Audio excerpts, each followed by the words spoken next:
Assalamualaikum warahmatullahi wabarakatuh. Halo anak-anak, bertemu lagi dengan Bunda Asri. Besok adalah hari Rabu ya.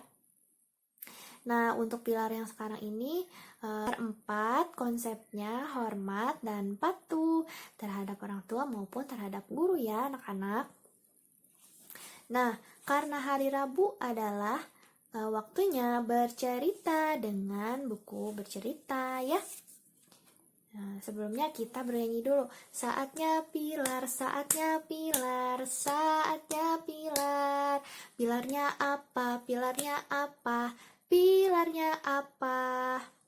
Nah, kali ini Bunda Asri akan bercerita tentang jeng jeng jeng jeng Malin Kundang. Nah, anak-anak sudah pernah dengar belum cerita tentang Malin Kundang? Kalau belum, sekarang Bunda Asri akan menceritakan tentang Malin Kundang ya. Nah, ini dia. Pada suatu hari, tinggallah seorang ibu dan anaknya di Sumatera Barat. Mereka tinggal di dekat pantai, namanya Pantai Air Manis. Ayahnya sudah lama meninggal, jadi ibunya yang mencari uang, berjualan kue, mengelilingi kampung Pantai Air Manis. Biasanya ketika ibunya sedang berjualan, Malin Kundang selalu ikut dengan ibunya, selalu membantu berjualan. Ia ikut ketika ibunya sedang berjualan. Orang-orang di kampung Pantai Air Manis mengenal Malin sebagai anak yang ringan tangan. Apa ya anak yang ringan tangan itu? Anak yang ringan tangan itu adalah anak yang senang membantu orang lain. Ketika diminta tolong oleh orang lain, Malin itu selalu langsung cepat. Ketika Bundo ini meminta tolong ke Malin, Bundonya bilang, "Malin, Bundo minta tolong ya untuk menyimpan keranjang sayuran ini ke rumah Bundo." Malin di sini memperhatikan apa yang diminta oleh Bundo dengan mendengarkan dengan hormat ya, dengan sopan, mendengarkan dengan baik. Sehingga Malin menjadi anak yang hormat kepada Bundo ketika Bundonya meminta tolong dan patuh terhadap apa yang Bundo ini perintahkan ya. Lalu Bundonya bilang, "Malin, tolong simpankan ya di rumah." Malin menjawab, "Baik Bunda, akan Malin simpan di rumah Bundo. Terima kasih Bundo." Lalu Bundonya bilang, "Terima kasih Malin, sudah mau menolong Bundo ya." Katanya seperti itu. Lalu tak terasa Malin semakin hari semakin besar dan tumbuh menjadi anak laki-laki yang sudah dewasa. Karena ibunya sudah semakin tua, Malin membantu ibunya dengan mencari ikan di laut dan menjual ikannya ke pedagang-pedagang yang akan membeli ikan hasil dari tangkapannya di laut. Lalu Malin melihat di pantai ini ada kapal yang besar sekali. Nah, di kapal ini Malin menginginkan bisa naik ke kapal ini. Malin di dalam hati bilang, "Aku ingin suatu saat bisa menaiki kapal ini. Aku ingin memiliki kapal seperti ini," kata Malin seperti itu. Lalu dia bergegas lari ke rumahnya dan berbicara meminta izin kepada ibunya. "Bu, Malin izin ya, Malin ingin pergi ke pulau lain untuk mencari uang yang banyak. Malin ingin memiliki kapal yang besar seperti yang biasa Malin lihat di pantai," kata Malin seperti itu, bilang kepada mamahnya. Lalu akhirnya mamahnya mengizinkan Malin untuk pergi menaiki kapal ini untuk mencari uang yang banyak sekali agar bisa memiliki kapal ini dan uangnya bisa digunakan untuk berbagi kepada orang lain. Lalu, nah ini mereka sedang berpamitan, sedang dadah-dadah. Malin bilang, Malin pergi dulu ya.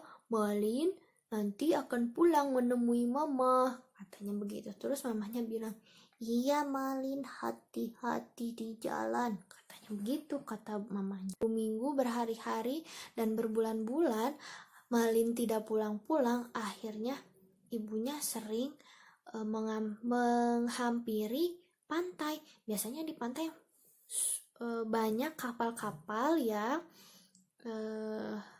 menepi di bibir pantai ya, di pinggir-pinggir pantai. Lalu mamanya bertanya kepada orang-orang yang ada di pantai tersebut. Bundanya bilang, "Nak, mengenali nama anakku tidak, melihat anakku tidak," katanya begitu. Kata orang ini, memangnya siapa nama anakmu, katanya begitu. Lalu ibunya menjawab, nama anakku Malin, katanya begitu, kata ibunya. Langsung orang ini menjawab, aku tidak tahu siapa itu Malin, katanya begitu. Sampai akhirnya ibunya melihat kapal yang besar yang membawa Malin pergi itu akhirnya ada di pantai. Lalu ibunya segera bergegas naik ke atas kapal ini dan melihat ada pemuda yang tampan sekali bersama istrinya. Ibunya merasa bahwa itu adalah Malin. Ketika ibunya mencoba untuk mendekat, untuk memeluk Malin, istrinya malah meludahi ibunya. Katanya begitu. Lalu karena Malin merasa malu melihat ibunya yang sudah tua, Malin langsung melepaskan dan mendorong ibunya. Ibunya sambil menangis lalu memegang kaki Malin. Lalu sambil memeluknya dan bilang, "Nak, jangan begitu," katanya begitu, kata ibunya. Lalu Malin karena merasa malu melihat ibunya yang sudah tua, dia menendang ibunya sampai ibunya terpental seperti terjatuh. Akhirnya ibunya pingsan.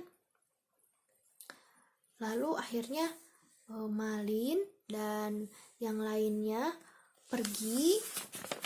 Sampai akhirnya ibunya ditinggal sendiri di pantai. Ibunya berdoa kepada Allah, "Ya Allah, yang maha kuasa terhadap segala hambanya, jika dia bukan anakku, aku maafkan perbuatannya. Jika dia anakku, Malin Kundang, aku mohon keadilanmu ya Rob," kata ibunya seperti itu. Amin. Lalu sampailah suatu malam itu, malam-malamnya, ketika Malin Kundang sedang berada di perjalanan untuk kembali ke pulau yang sebelumnya, kapalnya itu diterjang oleh ombak yang sangat besar. Lalu ada hujan dan juga petir ya. Ada badai, tiba-tiba ada badai dan ombak yang besarnya ini menghancurkan dari badan kapal. Akhirnya Malin Kundang, istrinya dan juga orang-orang yang berada di dalam situ, dia meninggal karena airnya masuk ke dalam kapal, karena kapalnya hancur berantakan. Sampai pada pagi hari orang-orang melihat dan ibunya melihat ke pantai. Di pantai banyak berserakan kayu-kayu kapal yang disangka bahwa itu adalah kayu-kayu yang merupakan bagian dari dinding-dinding kapalnya Malin Kundang. Dan melihat di bibir pantai itu atau di pinggir pantai itu ada batu yang besar dan di belakangnya ada kapalnya, seperti orang yang sedang sujud. Masyarakat di sana meyakini bahwa yang sedang sujud itu adalah, yang batu itu adalah Malin Kundang yang dikutuk oleh Allah menjadi batu. Wah, makanya ya anak-anak boleh tidak ya berperilaku jahat seperti itu kepada ibu atau kepada ayah, boleh tidak ya? Tidak boleh ya, karena anak yang tidak patuh dan tidak hormat kepada ibunya itu nanti seperti malin kundang. Mau tidak? Nauzubillah min zalik ya anak-anak. Jadi anak-anak harus hormat dan harus patuh kepada orang tua di rumah, kepada guru di sekolah ya. Malin kundang menjadi batu itu karena Allah marah. Allah melihat malin kundang itu melawan ibunya. Malin kundang itu berperilaku jahat ya kepada ibunya, mendorong lalu menendangnya sehingga ibunya pingsan. Padahal ibunya sudah tua ya, kasihan ya. Baik anak-anak, terima kasih telah menyimak cerita dari Bunda Asri. Semoga anak-anak menjadi anak yang patuh dan hormat kepada orang tua, kepada guru ya. Terima kasih. Wassalamualaikum warahmatullahi wabarakatuh.